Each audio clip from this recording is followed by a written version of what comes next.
ओम शांति।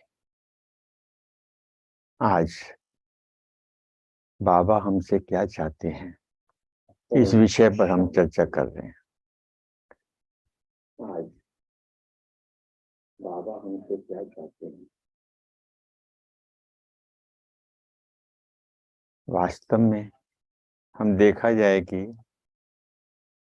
हर व्यक्ति आज संसार के अंदर स्वस्थ रहना चाहता है और उसके लिए वह कितना कुछ करते हैं। हॉस्पिटल्स, डॉक्टर्स, पूरा जो हिसाब किताब है वो हेल्थ के लिए बना हुआ है। परंतु जितनी हम दवा करते जाते हैं उतनी ही और बीमारियां बढ़ती जा रही हैं। बल्कि आज ये समाचार हम सुन रहे थे कि भारतवर्ष के अंदर आने वाले वर्ष के अंदर वर्षों में कैंसर के रोग से इतना नुकसान होने वाला है अगर हमने अपना भोजन का डाइट ना बदला। तो क्या करेंगे फिर? स्वस्थ रहना चाहते हैं, परंतु बाबा ने कितना सरल बताया कि स्वस्थ रहने का लक्ष्य क्या है, कैसे हम स्वस्थ रह सकते हैं। बाबा ने इतना सरल बता दिया कि उसकी जड़ को पकड़ा है, उसके रूट को पकड़ा है, उसकी बीज को पकड़ा कि बीमारी शुरू कहाँ से होती है। पहले नहीं मानते थे, परंतु अभी डॉक्टर भी मानते हैं कि 80% बीमारियां हमारी सोच के कारण होती हैं, हमारे नेगेटिव थॉट के कारण होती हैं, हमारे विचारों के कारण होती हैं। तो परंतु विचारों पर हमारा कंट्रोल नहीं, क्योंकि विचारों का मालूम ही नहीं कहाँ से आते हैं, उसका ज्ञान नहीं है। तो बाबा ने आकर हमें पूरा ज्ञान दिया कि बच्चे, आत्मा के ज्ञान से हम आत्मिक ज्ञान से, आत्मिक शक्ति से अपने विचारों पर नियंत्रण कर सकते हैं। तो क्या करना पड़ेगा हमें? अपने विचारों को नियंत्रण करने के लिए आत्मज्ञान की जरूरत है, आत्म शक्ति की जरूरत है। तो आत्म शक्ति कैसे बनाएं? तो अगर हम आत्म शक्ति होगी, अर्थात हमारी आत्मा शक्तिशाली होगी, शरीर भी स्वस्थ हो जाएगा। अगर ड्राइवर अच्छा है, गाड़ी कैसी भी होगी तो क्या होगा? डेस्टिनेशन तक तो पहुंचा देगा ना, नुकसान नहीं होने देगा। अगर गाड़ी अच्छी हो, ड्राइवर ठीक ना हो तो भी प्रॉब्लम हो जाएगी, कहीं ना कहीं एक्सीडेंट करेगा। आज ऐसा ही हो रहा है। शरीर से हम स्वस्थ दिखते हैं, परंतु छोटी छोटी बात पर टेंशन, एंगर, न जाने क्या क्या कारण हम शरीर के रोग लगा रहे हैं। जैसे शरीर के लिए हम, बाबा ने कैसे बताया कि कैसे हम आत्मा को भी शक्तिशाली कैसे बनाएं। जैसे शरीर के लिए सबसे पहले क्या होता है? मॉर्निंग वॉक होती है। मॉर्निंग वॉक में क्या करते हैं? सांस लेते हैं, डीप ब्रीदिंग करते हैं। तो बाबा ने मॉर्निंग वॉक आत्मा की कौन सी बताई? कि अमृत वेला। अमृत वेला उठकर क्या करें? बाप से रूरिहान करें, बाप से मिलन मनाएं, बाप से शक्तियां लें। तो जैसे डीप ब्रीदिंग होगी, आत्मा भी परमात्मा के साथ, शिव बाबा के साथ मिलकर शक्तियां ग्रहण करेगी। और सोना नहीं उसके अंदर। अगर आप गार्डन में जाएं, वहां जाकर बैठ जाएं या गपशप मारने लग जाएं तो क्या होगा? कुछ नहीं मिलेगा ना। हाँ, गए थे आप। ऐसे ही अमृत वेले को भी हम शक्तिशाली, आत्मा को शक्तिशाली बनाएं तो हम उसके जीवन के अंदर प्राप्ति कर सकते हैं। फिर उसके बाद क्या होता है? डाइट होती है। भोजन अच्छा होना चाहिए हमारा। अब भोजन अच्छा कैसे होगा? शरीर का तो भोजन हम हाइजीनिक कर ले सकते हैं। वेजिटेरियन डाइट होना चाहिए शरीर का, यह भी जरूरी है। और वो शरीर का डाइट होना चाहिए जो हमें खाना चाहिए। डॉक्टर कितना बताते हैं, डाइटिस्ट बताते हैं कि भोजन कैसा होना चाहिए, शरीर के मुताबिक कितनी कैलोरीज होनी चाहिए। अब बाबा का भोजन क्या है? अब सुबह वॉकिंग की, उसके बाद क्या हुआ? हम भोजन कौन सा मिलता है? बाबा के महावाक्य वाणी मुरली। जिसने मुरली मॉर्निंग में नहीं सुनी ना, तो समझ लो कि उसने नाश्ता ब्रेकफास्ट नहीं किया, भूखा रह जाएगा। क्योंकि ये आत्मा की खुराक है। तभी हम मंदिरों के अंदर, गुरुद्वारों के अंदर क्या है? सुबह अमृत वेले का महत्व है। लोग अमृत वेले ही जाते हैं क्योंकि आदमी फ्रेश होता है, पॉजिटिव होता है। तो इसी तरह से हमें भी अपने जीवन के अंदर प्रतिदिन अमृत वेला करना है। और बाबा के महावाक्य हमारी ज्ञान की डाइट है, ये भोजन है ये हमारा। सुबह उठकर बोनी खाएंगे तो दोपहर का लंच क्या होगा हमारा? जी, हम उसको रिपीट करते हैं, दिन भर उसको खाते हैं। जैसे गाय क्या होती है? सुबह घास खाती है, वो दिन भर जुगाली करती है, शाम को भी दूध देती है। ऐसे ही हम भी भोजन, मॉर्निंग अमृत वेला भोजन करेंगे अर्थात महावाक्य सुनेंगे, उनको जीवन में अपनाने का प्रयास करेंगे, तो क्या होगा, हमारा डाइट अच्छा होगा, अर्थात हम आत्म शक्तिशाली बनेंगे। फिर तीसरा क्या बात होता है, रेस्ट। शरीर को रेस्ट भी चाहिए, नींद चाहिए, और पूरी तरह से उसको मेंटेन करना पड़ता है। तो आत्मा का रेस्ट क्या है, आत्मा का रेस्ट है कि हम अपने नेगेटिव विचारों से, नेगेटिव वातावरण से, नेगेटिव लोगों से अपने आप को बचाएं। नेगेटिव कैसे, देखो हमारी कर्म इंद्रियां क्या है, ये एक सोर्स है ना हमारे अंदर पहुंचाने का। आंखों से हम क्या देखते हैं, कानों से क्या सुनते हैं, मुख से क्या बोलते हैं, और क्या सोचते हैं।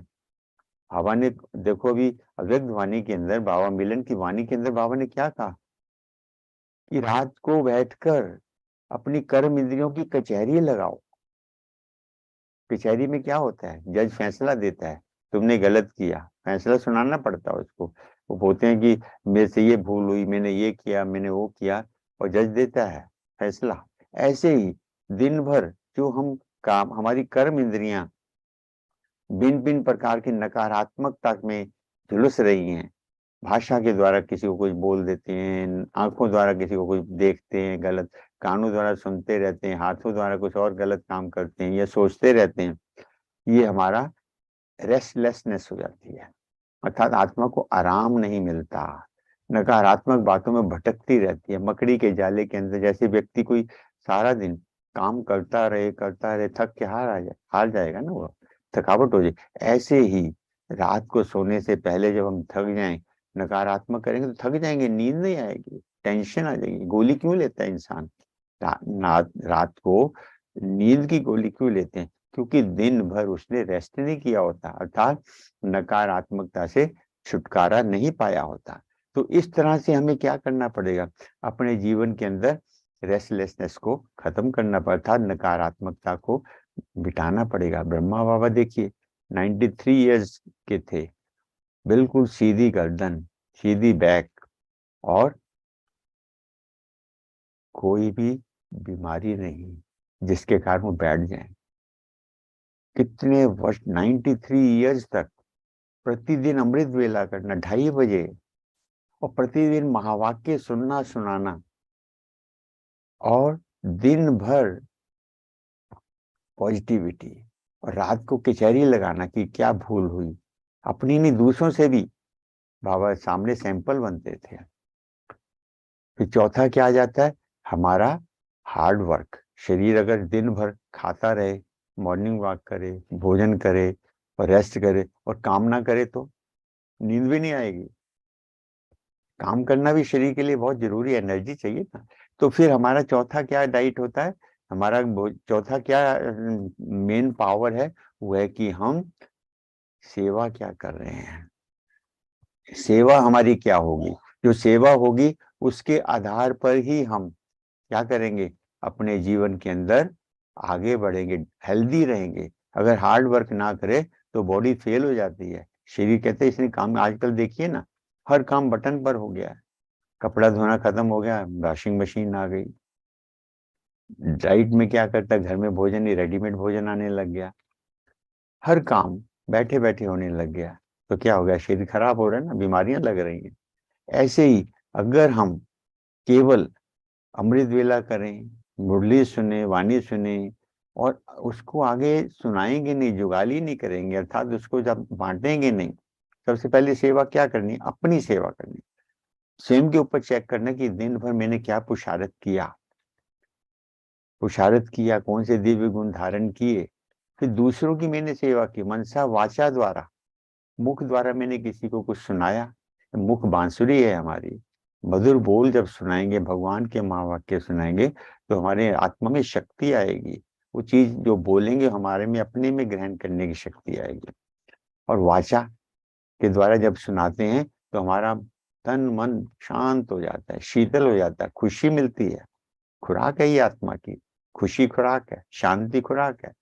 शांति सुबह अमृत वेले मिलेगी, खुशी लोगों को सेवा करके मिलेगी, अपनी सेवा करेंगे तो खुशी मिलेगी, क्योंकि जब हमारे अंदर गुण होंगे तो लोग अप्रिशिएट करेंगे, खुशी मिलेगी। और मनसा के द्वारा हम जब रेस्ट करेंगे अर्थात एक के अंत में खो जाएंगे, अपने बारे में सोचेंगे, अच्छा सोचना है, अच्छा देखना है, अच्छा बोलना है, अच्छा करना है, तो क्या होगा, हमारी मनसा शुद्ध होती जाएगी। मनसा वाचा कर्मणा, ये तीनों हमारी शक्तिशाली आत्मा बनाती हैं। समय, श्वास और संकल्प, जब हम दिन भर कुछ ना कुछ सेवा करते रहेंगे, कुछ ऐसा कार्य करते रहेंगे मन से, जरूरी नहीं आप सबसे हमेशा मन से वाचा से बात करते रहें, मन से भी तो बोलेंगे ना, मन से बोलने लग जाइए, मन से संदेश देने लग जाइए, तो क्या होगा, श्वास, जितना समय हम सुनाएंगे, बाबा की याद में रहेंगे, मेडिटेशन में रहेंगे, तो उतना हमारा समय सफल होगा। और संकल्प कौन से चलेंगे, फिर शुद्ध चलेंगे। तो ये सब चीजें हमारी आत्मा को शक्तिशाली बनाती हैं। जैसे शरीर के लिए हमें व्यायाम जरूरी है, भोजन डाइट अच्छा जरूरी है, रेस्ट जरूरी है, और क्या चाहिए हमें, हार्ड वर्क करना जरूरी है। ऐसे ही आत्मा के लिए भी अमृत वेला एक्सरसाइज जरूरी है। डाइट हमारा बाबा के महावाक्य गीत सुनते रहिए, दिन के अंदर मस्त होके रहिए, ये भी बाबा की डाइट है, हमें मिली हुई, हमारी आत्मा की खुराक है, संगीत की खुराक है। और हम विचारों से रेस्ट करें, अर्थात नेगेटिव लोगों से, नेगेटिव आदतों से, नेगेटिव विचारों से, नेगेटिव वातावरण से हमें अपना बचाव रखना, उसमें हमें रेस्ट करना है, उनमें पार्टिसिपेट नहीं करना। और हार्ड वर्क, दिन भर हम कोई ना कोई सेवा करें, ऑफिस में काम करें, व्यापार में काम करें, स्टूडेंट हैं, घर का काम कर रहे हैं, छोड़ना नहीं है। उसके अंदर रहते हो मनसा से, वाचा से, कर्मणा से, समय, श्वास और संकल्प, तीनों से हम सेवा करेंगे, तो क्या होगा, हमारी आत्मा शक्तिशाली हो जाएगी। तो इस तरह से बाबा हमसे क्या चाहते हैं, यही चाहते हैं कि बच्चे अब अपनी आत्मा को शक्तिशाली बनाओ। जानकी दादी को देखिए, कितनी उम्र थी, 100 साल, 104 साल, परफेक्ट थे, शरीर से कितने रोगी थे, परंतु परफेक्ट थे, क्योंकि आत्मा शक्तिशाली थी। दादियां जितनी भी थी सब शक्तिशाली थी, आत्मिक शक्ति के कारण बाहर के शरीर के रोग भी वो डम्मी हो जाते हैं। तो हमें भी अपने आप को आत्म शक्तिशाली बनाएंगे तो हमारे शरीर भी स्वस्थ हो जाएगा। आज बाबा हमसे यही चाहता है कि आज हम दिन भर अपने आप को, आत्मा को शक्तिशाली बनाने का प्रयास करते रहें। इन्हीं विचारों के साथ फिर मिलेंगे। ओम शांति।